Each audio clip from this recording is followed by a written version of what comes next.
Shipping delays in Singapore have more than doubled, hit by a shortage of ships, containers and congestion at ports.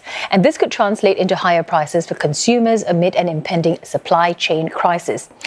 Well, it all started 2 weeks ago with US President Joe Biden slapping on tariffs on a variety of Chinese imports. Products like electric vehicle batteries and computer chips will face levies of up to 4 times the current amount. In response, Chinese exporters are now in a mad rush to beat these looming trade restrictions.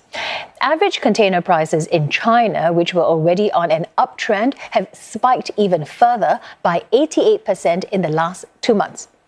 Now, these ships will typically take routes like this one through the Strait of Malacca, where they will dock in Singapore. Now, the problem is that the sheer volume of vessels has gone up, and that's causing congestion at the ports. Well, currently it takes about 7 days for each vessel to be berthed instead of 1 to 2 days previously. So far this month, Singapore's port has already received around 1,000 ships compared to just over 600 in April. One analyst says port congestion is at an all-time high. There isn't a lot of spare capacity available to accommodate the increase in volumes. And while there is some additional capacity at Tuas Port, this will only be available at the end of the year. And port users will therefore need to build in delays to their cargo movements and forecasts in the next few months. And that is just the tip of the iceberg.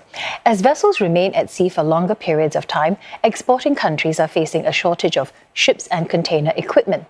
For freight forwarders of big products like cars, the price to ship their goods has jumped threefold. So this means that they have to either absorb costs or pass them to consumers. The vessel is too full to accommodate our cargo. It's too full.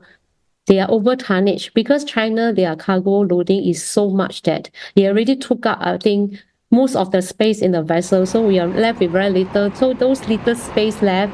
So if we want, they can take 1 or 2, not much. So we only prioritize those that are very urgent to ship. Well, analysts say the situation could last for months as it also affects neighboring ports in ASEAN. Well, one analyst says some sectors in Singapore are expected to come off worse from this supply chain disruption. For instance, firms in the manufacturing industry, especially those involved in producing heavy goods like consumer electronics or electric vehicles. And that's because these manufacturers typically rely on sea freight to send and receive the raw materials needed to produce their products. E-commerce firms could also take a hit. Those selling larger household items like furniture are expected to face delays, while those selling smaller items may have to turn to costlier ways to make sure their products reach customers. One alternative is for vendors or consumers to switch from sea freight to air freight, but that will actually increase the cost. Air freight normally costs about 5 to 20 times more than sea freight, depending on the weight as well as the size configurations. I think air freight cannot be a substitute for all. Maybe for smaller parcels, it's still possible, but as a general substitute, I think sea freight is here to stay. We still need the maritime transportation. An economist also says the ongoing ship and container crunch, coupled with higher growth momentum, are likely to put upward pressure on inflation in Singapore. While prices were expected to ease in the second half of this year, he notes that outlook has become more uncertain. We will also likely see higher food prices and higher transport prices, led by higher energy prices in the foreseeable future.